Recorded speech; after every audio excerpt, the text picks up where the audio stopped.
I'm leaning towards that statement na parang factory sila ng fake news, pati yung mga data nila, pati yung mga rally nila para talagang parang ang tawag dito, parang literally factory ng fake news. Kung baga, tapos pag hinold sila accountable ng tao, kakambyo naman sila na joke lang daw yun. Parang nagmumukha tuloy silang joke eh.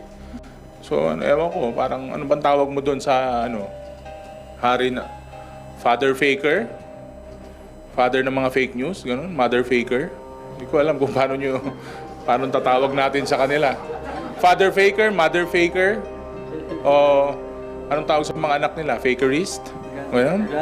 Oo, para mga ganun yung dating nila, para mga super villains. Ewan ko ba?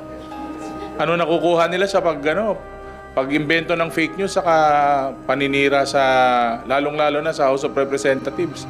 Parang ngayon kasi nakikita nyo napaka-aktibo ng administrasyon, katuwang ang House of Representatives. Ang dami nating naibababang tulong sa tao, ang dami nating solusyon na nagagawa.